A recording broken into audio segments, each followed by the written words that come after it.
As a YouTuber who talks about movies in extensive detail, I'm more than a bit familiar with how film companies like to police this platform for potential intellectual property theft. They are so militant about this that they'll even file false claims to try and squeeze every single penny that they can out of their property. They're so paranoid about it that they will attempt to influence, coerce, and even bully small creators who are yet to make a single penny from their completely legal use of the content. I guess the saying is true. A fisherman can always spot another fisherman from afar. Is that a real saying, or did I just see it in Wall Street too and think that it was real because it sounded smart? What if I told you the reason that Hollywood is so terrified of intellectual property theft is because years and years ago, a bunch of people completely ignored intellectual and patent law, stole a bunch of stuff, moved across the country to start movie studios, and in the process, create an entire industry. You might find that pretty interesting, right? So, sit back, put your feet up, make yourself a cup of tea as I take you on a trip through history and we take a look at how Hollywood stole its future, quite literally.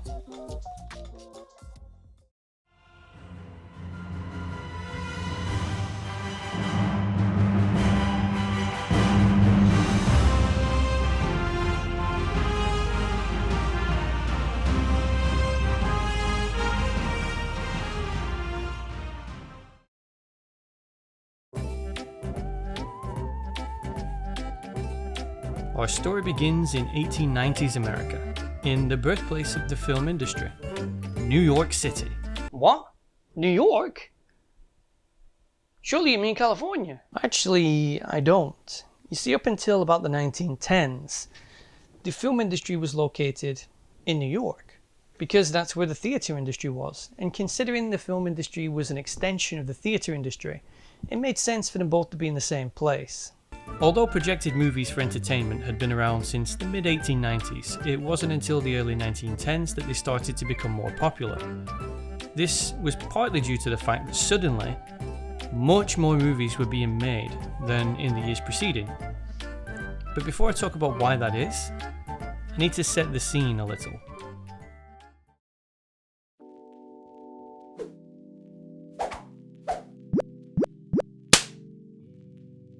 How does he fit into all of this?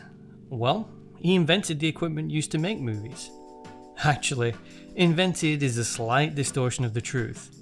He either employed someone who invented things, bullied grieving widows of people who invented things, or flat out stole invented things. Regardless, by various nefarious methods, Edison owned the patent to almost all equipment needed to make movies.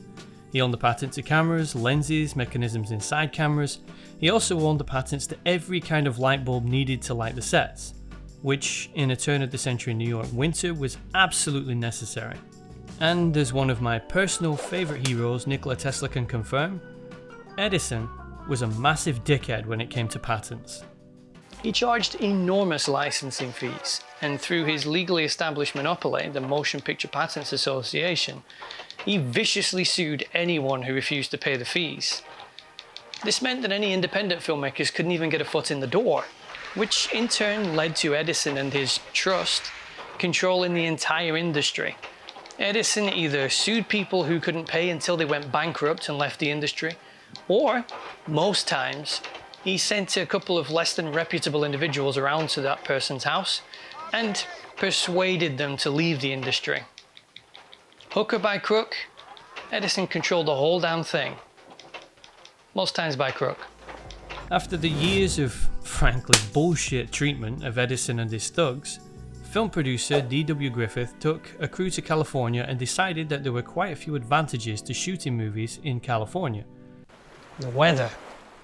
The weather meant that you didn't have to close production during those dark, cold New York winter months, and you could shoot all year round. The lack of any credible working unions also meant that it was a very easy place to exploit, employ people for production. In particular, he found a small yet welcoming community called Hollywood. A community which, rather than being averse to camera crews being there on a 24-hour basis, well, they actually kind of liked it. Since Hollywood and Los Angeles were a largely underdeveloped land back then, by comparison to the Big Apple, say, it was also incredibly cheap to rent and buy space to build sets and shoot there, and film equipment would be holy shit! They quickly realised they were so far away from Edison and his goons that their usual method of enforcing patent ownership, baseball bats and kneecaps, was impossible if they were on opposite ends of the country. After returning to New York, Griffith met up with all of his indie filmmaker pals and told them about a magical new land, where they could film all year round. A land which was so bright, they didn't need lighting equipment. A land in which the locals not only welcomed film crews, but enjoyed being exploited for low-wage labour. What about Edison and his patents? His friends replied glumly. Fuck those guys. And so, just like that, almost an entire industry picked up their stuff, their Edison-owned cameras and film stock, and they made their way to California to start a new life and give Edison the massive middle finger at the same time, knowing full well that he wouldn't be able to afford to continuously send goons all the way across the country to keep reclaiming all of his equipment back. After suddenly finding New York empty of filmmakers but his equipment mysteriously missing, Edison realised that everyone had hightailed it with his shit.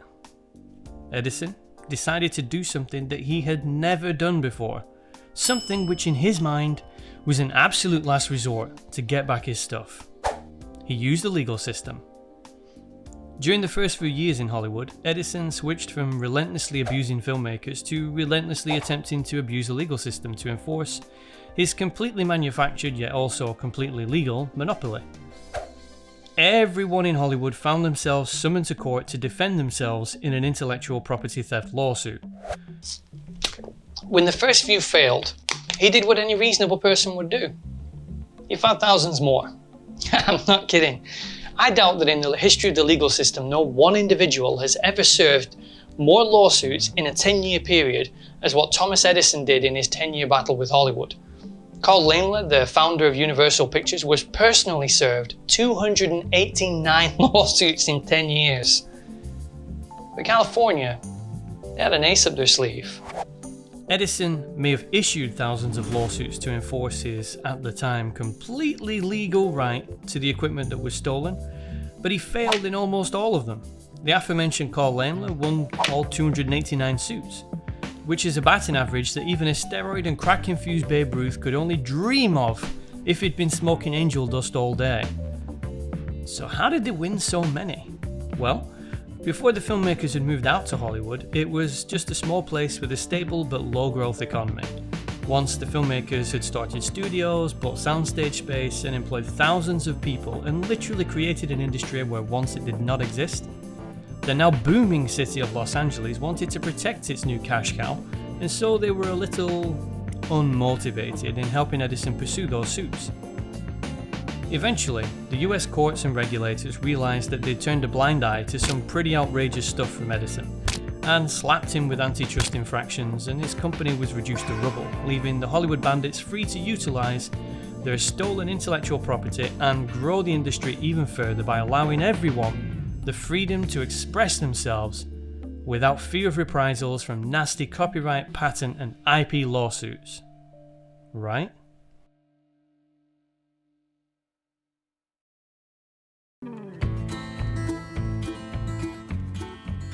Within 50 years of their daring and initially illegal dash for California, the industry started getting that Edison twitch, as many of the properties they'd created for the previous years were starting to reach the end of their profitable lifespan, most notably Steamboat Willie, but we'll come back to this.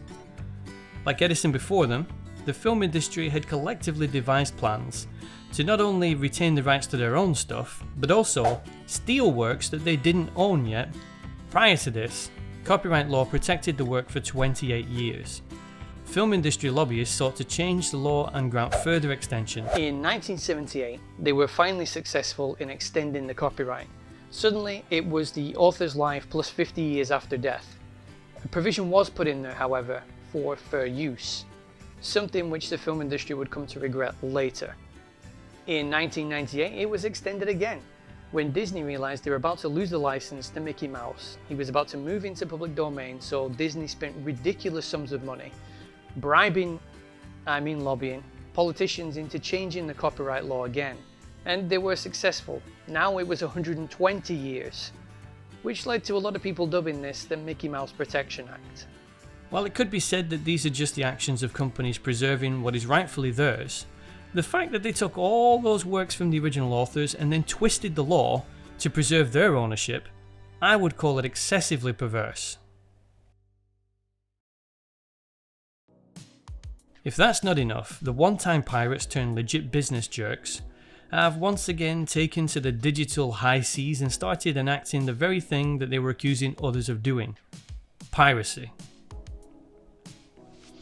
What am I talking about? I'm talking about right here, on this platform and many others. Many creators just like me utilize the laws of fair use to discuss and dissect various pieces of media. And as long as it's done correctly, it's 100% legal and 100% protected in every single country in the entire world. So when companies wander into our videos, slap a claim on there and take all of the money that we should be earning from that video, what they're essentially doing is pirating. Yeah, that's right. Taking all the money that somebody earns from content that they own legally and reducing their ability to make a profit from it fits the legal description and definition of intellectual property theft, or as it's more commonly known, piracy. I don't know about anybody else, but I find it a tad cheeky that an industry which built its empire on literally stealing from someone else would then expect everyone else to follow the same rules that they themselves ignored many years ago. And then, when that doesn't give them the result that they want, they go right back to their original MO and start stealing from people again. The story of the film industry is a pretty fascinating one, and I've only really given you an abridged version of it. And that's because what I wanted to do with this video was to generate your natural curiosity, and then you'd go out there and research this for yourself. Because that way you would find out that, especially in this industry, all that glitters definitely isn't gold. Sayonara, peeps.